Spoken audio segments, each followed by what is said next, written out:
willkommen zu einem neuen Vlog. Ihr habt schon gesehen, im Garten ist viel los. Wir gehen auch gleich nochmal raus. Sigmund ist fleißig. Hey, das ist wieder das Gleiche, ne? Der macht die ganze Zeit so viel, aber ich mache dann hier was und dann komme ich nicht dazu, draußen alles zu filmen, was er macht. Aber ich zeige euch gleich, was er Schönes da noch macht. Auf jeden Fall wollte ich euch unbedingt einen leckeren Snack zeigen, den ich jetzt öfters gegessen habe. Das ist so lecker, so wirklich so für zwischendurch, wenn man so Hunger hat. Vielleicht habt ihr das auch schon gesehen, der ist so ein bisschen viral gegangen auf Instagram und TikTok. Der nennt sich so Retinol-Salat oder Anti-Aging-Salat. Auf jeden Fall ist es ein Karottensalat. Aber die Kombination aus den ganzen Zutaten macht es sehr, sehr lecker und es ist auf jeden Fall super schnell gemacht. Also für, ja, sage ich jetzt mal so zwischendurch, kann man natürlich auch als Beilage essen oder so. Aber ich mache mir den immer dann, wenn ich so Appetit habe, was zu essen und das ist so crunchy und einfach so lecker. Ich werde euch die genauen Zutaten auf jeden Fall nochmal in die Videobeschreibung schreiben. Aber das Einzige, was ihr machen müsst, Karotten schälen. Ich mache mir jetzt easy. Vielleicht habt ihr das gesehen, die haben mit dem Schäler immer so eine dicken Streifen gemacht, aber das dauert mir zu lange. Ich werde das jetzt einfach raspeln. Also darauf habe ich jetzt keine Lust. Ich werde das jetzt hier, ich habe ja hier, habt ihr ja schon letzte Woche gesehen, ich habe ja aktuell den Cookie hier zu Hause bei mir. Und der hat schon super viele Zubehörteile, unter anderem auch eben alles zum Reiben, zum Raspeln und so. Da raspel ich lieber hier schnell meine Karotten und gut ist. Und dann machen wir nur noch die Sachen rein und das war's dann auch schon.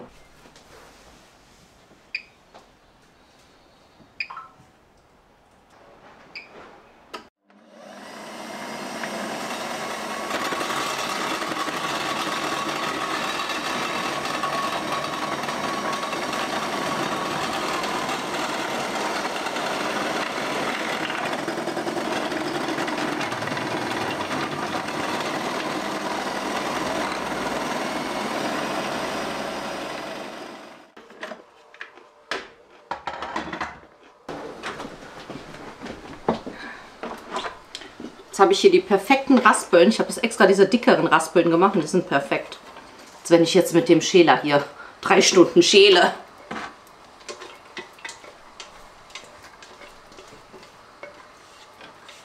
Jetzt brauchen wir einmal Sesamöl. Ich mache jetzt hier alles so Augenmaß. Oh, ich glaube, ich brauche sogar ein bisschen mehr. Das war ein bisschen wenig. Könnt ihr danach einfach abschmecken, geschmacklich, wie es euch am besten passt. Dann Reisessig, aber ihr könnt auch einen normalen Apfelessig nehmen. Dann habe ich hier Sojasauce und schon mal ausgepressten Knoblauch.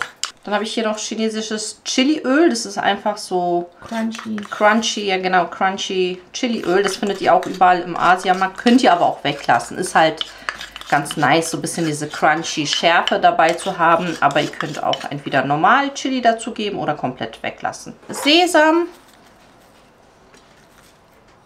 und Lauchzwiebeln. Auch die könnt ihr weglassen, falls ihr das nicht mögt. Einfach nur noch alles umrühren.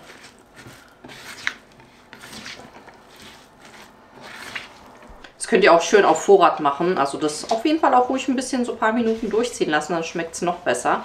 Dann mit einer Gabel oder mit Stäbchen essen.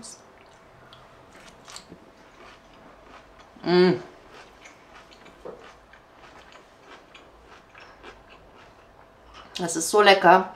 Ihr müsst das mal unbedingt probieren. Könnt ihr euch wirklich so eine Schüssel machen, vor dem Fernseher hocken und eure Serie dabei gucken. Dann habt ihr was Crunchiges, Leckeres und auch die Schärfe. Oh, ist so lecker. Schnell gemacht und super lecker. Also probiert es mal aus. Die Kids kommen gleich aus der Schule und die kommen natürlich hungrig nach Hause. Deswegen mache ich jetzt noch schnell einen Milchreis. Und zwar im Cookit, weil ich muss nicht am Herd stehen. Und jetzt 30 Minuten den Milchreis rühren, bis er fertig ist. Das habe ich nämlich früher gemacht. Und die Kinder lieben Milchreis. Sagen, Mama, kannst du Milchreis machen? Ich so, oh, ich will nicht am Herd stehen eine halbe Stunde und den Milchreis rühren. Und hier muss ich das nicht machen, denn das übernimmt der Cookit. Und der hat nämlich einen riesen Topf. Es heißt zwar, dass man hier Gerichte kochen kann für bis zu 8 Personen. Aber ich habe hier schon in der Zwischenzeit mehrere Sachen gemacht und das reicht locker für uns 10. Ja, also ich könnte jetzt hier kein One-Pot-Gericht machen, was wir 10 essen. Aber ich habe hier schon Hühnerfrikassee gekocht. Ne? Als Beilage gibt es ja Reis dazu. Dann habe ich schon meine Bolognese und Bechamelsoße darin gekocht. Das habt ihr auch, glaube ich, im letzten Video gesehen. Suppe definitiv auch. Hier haben wir nämlich einen 3-Liter-Topf. Der Cookit kommt mit super vielen Zubehörteilen, die schon mit dabei sind. Die muss man nicht nochmal extra kaufen. Das ist richtig, richtig toll. Auch ganz viele Rezepte stecken im Cookit und ihr braucht das nicht extra kaufen. Ihr habt natürlich auch hier die passende App dazu und könnt unter sehr, sehr vielen Rezepten euch inspirieren lassen. Das finde ich immer so toll, weil es, ja, wenn man wirklich täglich kocht, dann ist immer wieder die Situation, wo man sich denkt, Mann, was koche ich denn heute schon wieder? Und man sucht natürlich Inspiration und das hat man mit den Rezepten, die auch hier gelingsicher sind, super gelöst und kann so seine Woche schön planen. Und man muss das Ganze nicht nochmal zusätzlich kaufen. Die Rezepte sind hier kostenlos schon mit dabei. Beim Cookit ist nochmal der Vorteil, dass wir hier bis zu 200 Grad anbraten können. Ja, also wenn ich auch Fleischgerichte mache und so weiter, wird das Ganze hier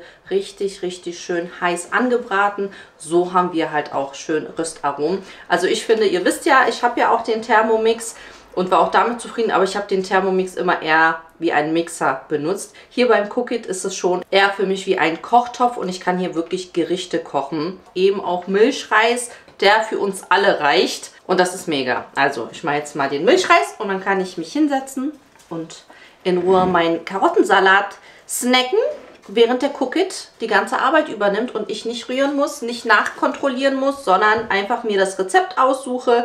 Die Zeit ist ja schon vorprogrammiert und er macht die Arbeit alles alleine. Ich kann mir die Rezepte direkt auch über die App raussuchen und sie dann an den Cookit übermitteln. Das heißt, ich suche mir jetzt hier das Rezept. Hier könnt ihr auch nochmal gucken. Hier steht auch nochmal, wie viele Kalorien das hat und so weiter. Was wir alles dafür benötigen. Die einzelnen Schritte. Kann ich direkt von der App mit dem Kochen beginnen und der übermittelt mir das direkt an den Kochtopf.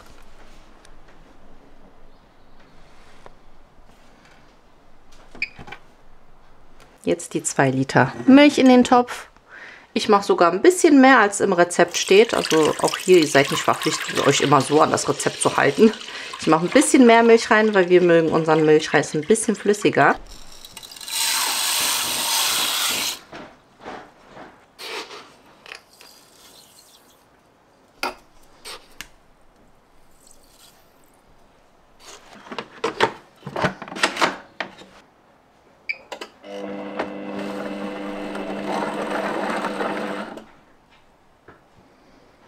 Ich kann über die App auch die einzelnen Schritte sehen und auch sehen, wie weit der Cookit ist. Und ich werde sogar übers Handy benachrichtigt, wenn der Milchreis fertig ist. Also super praktisch, ich muss nicht mal drauf achten.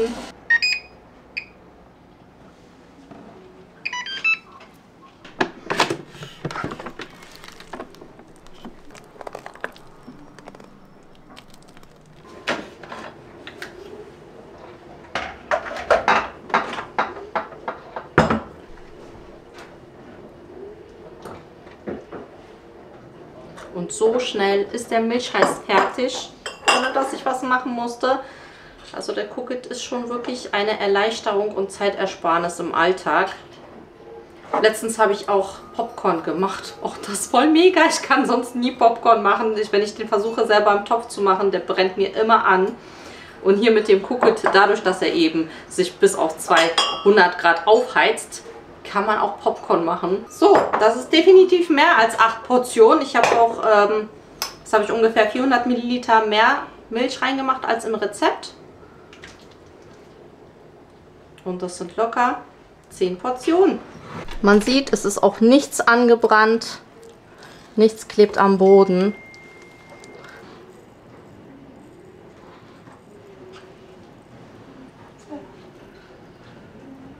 Ich mache hier jetzt noch das Reinigungsprogramm, damit er sich sauber macht, der Topf. Auch das klappt hier super.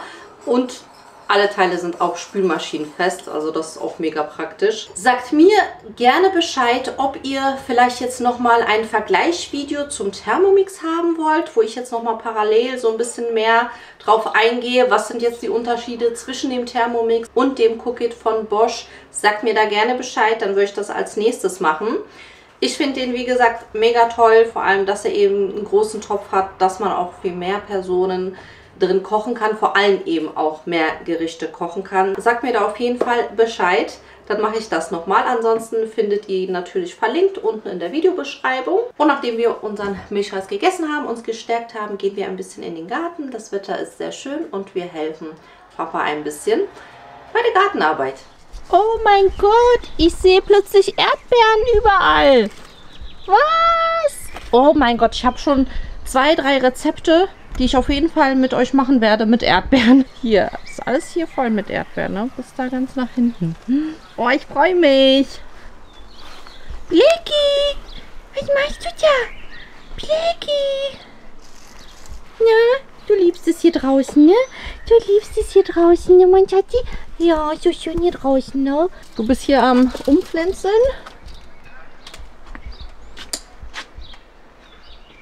Erstmal die Abendkerzen. Ah, ach stimmt, beim letzten Mal, falls ihr euch erinnern könnt, da waren keine Scheiben drin. Er hat da neue Scheiben reingemacht. Ja, von diesen alten Scheiben rausgenommen, eine zugeschnitten. Mit was hast du das dann zugeschnitten? Ja, mit so einem Dings, Glasschneider. Du hast aber auch alles, ey. 1909 bis 1939. Das ist der Glasschneider? Ja. Ist ja witzig. Da hinten sind unsere Sträucher mit Himbeeren und Johannisbeeren. Hier kommen wieder deine Tomaten und Gurken und dann hier wahrscheinlich die Stangenbohnen, wie jedes Jahr. Da sind sie. Unsere ersten. Ui, Johannisbeeren. Oh, lecker. Ich liebe auch Johannisbeeren, ne? Oh, der Kuchen. Ja. Einmal türkische Freilandgurke und chinesische Schlangengurke. Die waren ja letztes Jahr, hatten wir ja die Schlangengurke, ne? Die war richtig, die ist wirklich super, weil die richtig schön knackig immer. Die sind ergiebig, ja. Die sind richtig gut. Das ist jetzt was anderes. Türkische Freilandgurke. Die hatten wir aber nicht letztes Jahr. Nein. Hier die Ecke kennt ihr auch. Hier kommen ja dann auch wieder so Stangenbohnen. Hier hat er ja Salat schon reingemacht. Rocker. In unser Zuchtsalat. Hochbeet. Ah, super. Schön Salat. Hatten wir letztes Jahr, hatte ich keinen Salat, ne? Rocker ist da, Rocker. Ah, Rucola hast du reingemacht. Sehr schön. Hatten wir ja eingekauft Sehr ergiebige bei der grünen Woche, als wir waren. Da hatten wir ja auch mehrere solche Samen gekauft. Genau, Erbsen hatte ich nämlich keine. Und ich habe gesagt, Hikmet, mach mal Erbsen, weil Erbsen essen wir auch viel. Benutze ich auch viel. Und das ist richtig super. Einfach dann einfrieren und dann hat man halt immer Erbsen. Ich kaufe ja immer gefrorene Erbsen. Die aus dem Glas mag ich gar nicht. Ich kaufe immer gefrorene Erbsen. Eierschalen, immer wenn wir Eier essen. Wir heben die Eierschalen auf und dann wird das immer, kommt das immer in die Erde. Also die 2 Teile standen hier eigentlich auf der Terrasse, ne? Das hast du das hier hingemacht? Ja. Kein Erdmixer. Hier sind ja alles Kartoffeln, hast du gesagt, ne? Und was hast du da schon? Da hast du schon was eingepflanzt? Kürbisse? Da sind Zucchini, Porree und türkische Bohnen.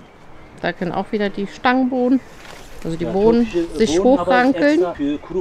Ach so, ja, weiße Bohnen. Aber Aubergine kommt, ne? Letztes Jahr war schön Auberginen. Die waren gut.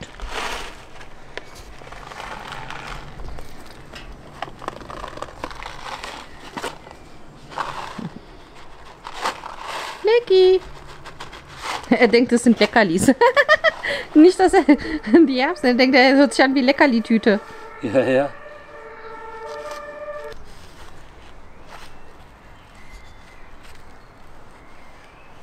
So einfach in die Erde stecken. Ja. Man kann so auch vorziehen, aber ich mache das jetzt hier auf einfache Art.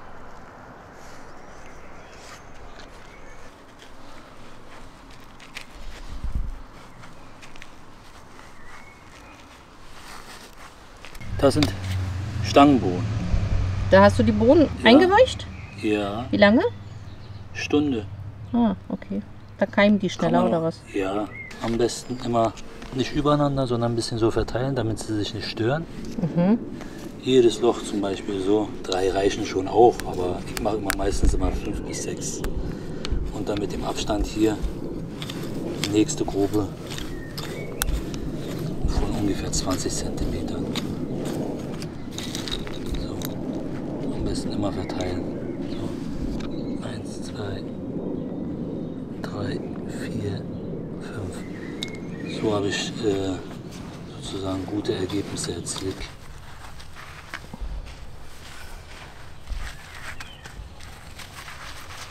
Okay, das war's. So einfach ist das. So easy, meine Lieben. Und das wächst dann einfach und krangelt und stängelt sich hier, sich hier selber hoch. Wie schön das einfach ist, ne? Ja, und Blacky düngert auch wieder die Erde. Düngert der. Ja, er düngert wieder. Er düngert. Blacky! Da werden unsere Tomaten wachsen, Blacky. Du Ekel. Dann mir ist so ein Zahn. Schön Bratsche mit Sechs. Und dann, wenn du dann deine Löcher grabst, dann kannst du schön Bleckis Kacker mit ausgraben. Toll. Blecki, mach jetzt das Loch zu. Ja, mach zu. Komm, du kleiner Kackerluzi. Ja, hier im Gewächshaus hat er ja auch noch voll viel. Oh, ich freue mich dieses Jahr wieder auf das ganze Gemüse. Love it. Das ist wirklich so, so schön.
Hallo, Dachchen.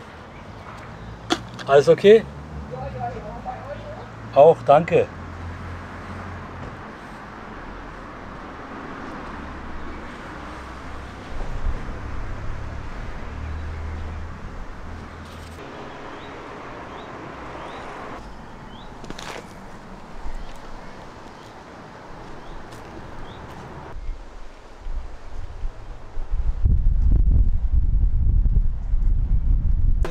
Tofu ist auch an der frischen Luft. Tofu. Ja, lass sie ein bisschen auf den Rasen. Nein, die rennt schon nicht weg. Hi, doch, ich habe sie einmal freigelassen, die ist weggerannt. Wohin denn? Dahin. Willst du wegrennen? Ja, ich würde auch wegrennen, wenn ich so viele nervende Kinder hätte. Hä, hab ich ja. Tofu, komm, wir hauen beide ab. Tofu, let's go. Oh, Bibi. Oh, Bibi. Lass sie ein bisschen runter. Komm.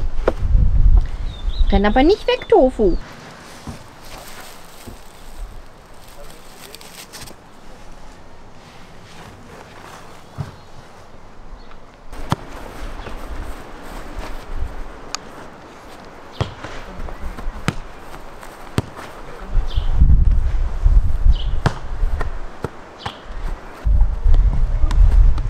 Kuckuck.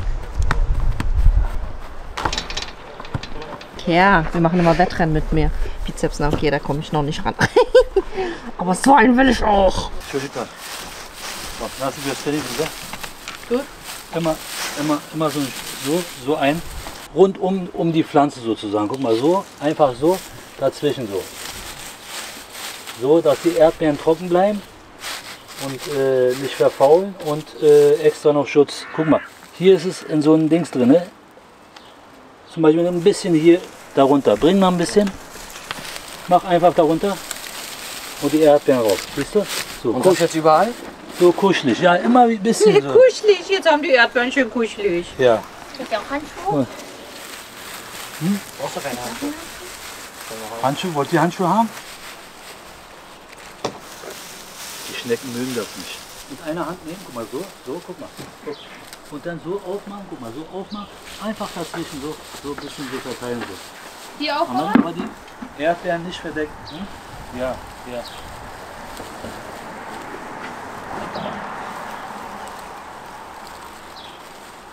Werden wir schon hinkriegen, guck mal. So, einfach so ein bisschen so verteilen. So.